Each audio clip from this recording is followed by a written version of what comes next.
You're now listening to From the Jump. Who did BET pick for the best male hip-hop artist this year for 2023? Stay tuned. Make sure you subscribe and leave a comment below saying I subscribed, and we'll try our best to reply to your comment. Welcome to From the Jump, your source for all things hip-hop. I'm Syllable. This is my co-host, Mr. White. So we got some pretty dope artists. We got some GOATs. We got some new cats, some freshmen up. We got 21 Savage. We got Drake. We got Kendrick Lamar, Lil Baby. Who else we got? Jack Harlow, J. Cole.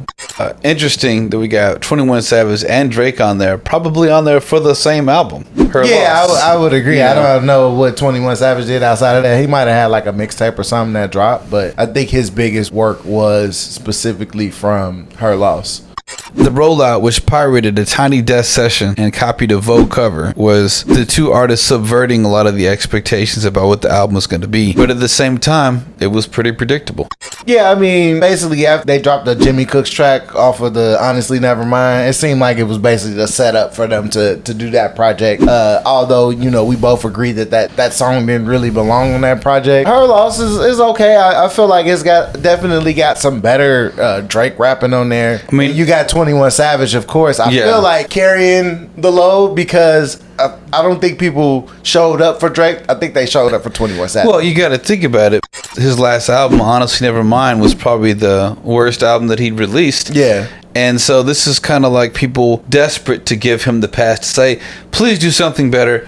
But in general, my feelings are, if we're talking between the artists that we just spoke on, Savage, Drake, Future, Cole, Harlow, Kendrick Lamar, Lil Baby, I'm not really gonna consider Savage and Drake as the best artists of 2023. I just don't feel like they brought it up. Now Future, on the other hand, yes, his I Never Liked You project was actually kind of like a return to form for him. Definitely. Not saying Future's ever fallen off. He always finds a way to get a real hot feature. Obviously, we talked about recently with Pushin P. He basically saved that whole song. Pretty much. But I feel like from the first time listening to, you know, I Never Liked You, it definitely was one of those projects that I enjoyed through and through. I liked it too. I think it was a dope album. I re-listened to the whole thing recently again.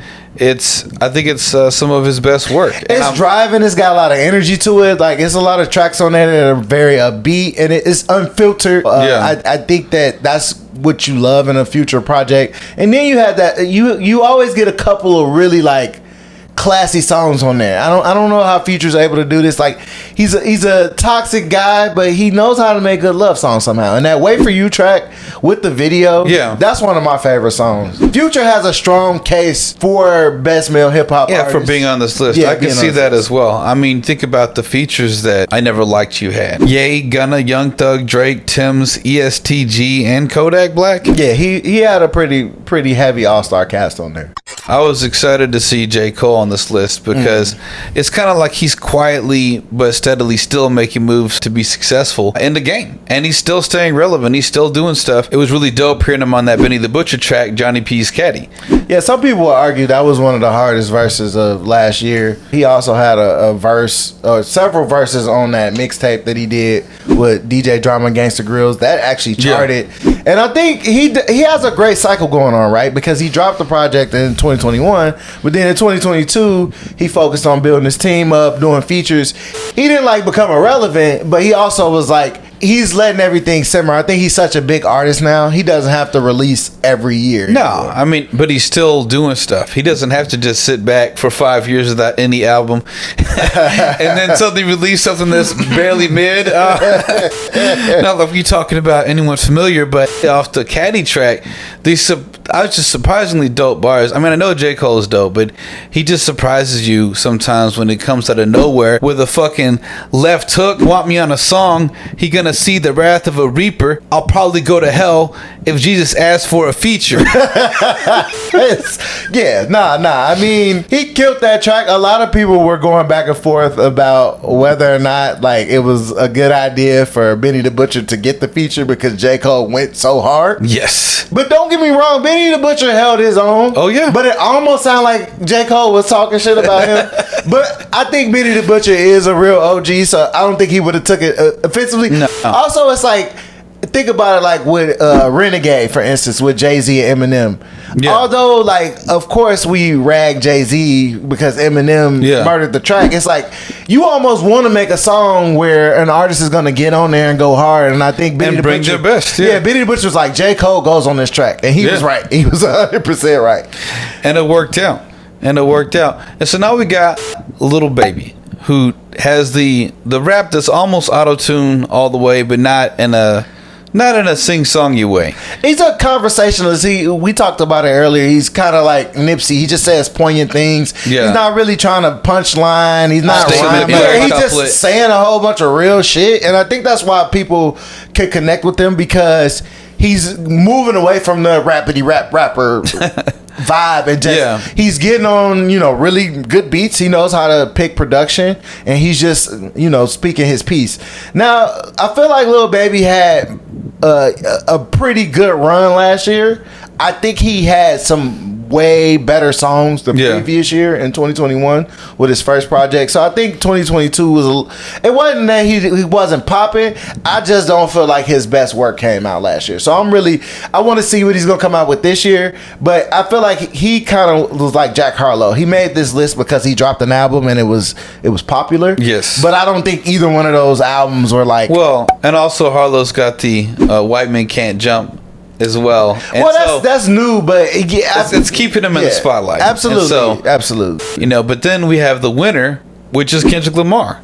And I'm somehow not surprised, and I feel like everyone is just trying to apologize to Kendrick because of the Good Kid, Mad City fiasco when he should have won, but then Macklemore won instead, and that whole thing was ridiculous. Well, that was at the Grammys though, but I get it though. I feel like people do feel bad when Kendrick doesn't get an award. People feel bad not giving Kendrick awards because he does put a lot of effort into his work. Let's very talented. Be less harsh about Mr. Morale and the Big Steppers in terms of it. It's not that it's not a good project. It's just not for me. Like, I feel like in his mind, he was like, I'm just going to make the most serious project that I can make, right? And that's cool. But if you listen to the musicality, we keep talking about this. Think about Johnny P's Caddy and how well that came together. Not only lyrically, but content-wise, and also just overall how that song fit together. I would say more than 50% of the songs on Mr. Morale are kind of all over the place. Like, it felt like, we've said it before, Kendrick was trying too hard to make a good project, but he had a lot of good poignant things on there. But I feel like I think people forget the fact that he's released so many amazing things in the past. Yes, and it's like they miss Kendrick, so they gave him man, thanks for coming back, thanks for dropping some content, thanks for giving us some things to chew on. I think it's also almost like symbolic of their faith in him to come up with more stuff that is along the line of Section 80, gentrification, Good Kid, Mad City, all the stuff that we know and love him for. And I think it is a symbol that we know that he does dope music. He's got amazing talent.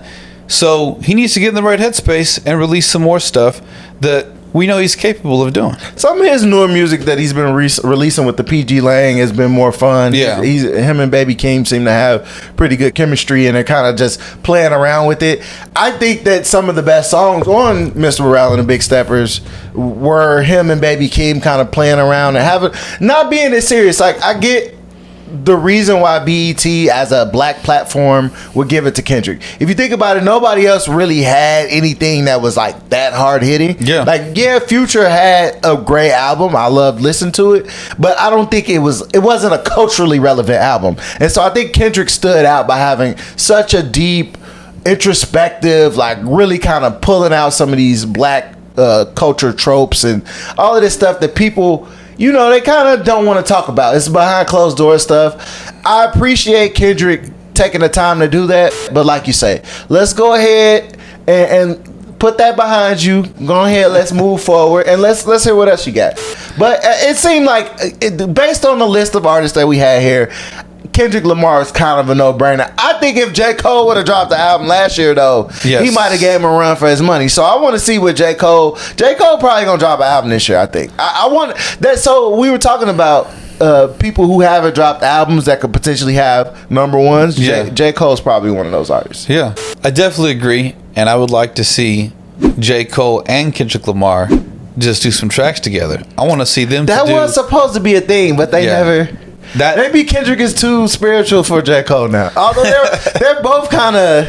I think they're in the zone. Yeah. I don't know how they get along personally, but I would love to see a joint project from them, because that blow the socks off most people, and I want to see them challenge each other bar for bar and see who can. Absolutely. That's what I want to see. I think it would be very poignant. I think it'd be something that would be culture changing if they did that. I think people would be super excited for that, and it usually never happens though, right? When you want your two favorite artists to do a collab, it's like they talk about, because they've talked about it before. But what do y'all think? Should Kendrick Lamar team up with J. Cole on a new project? Comment below, like and subscribe, and tune in for another episode of From the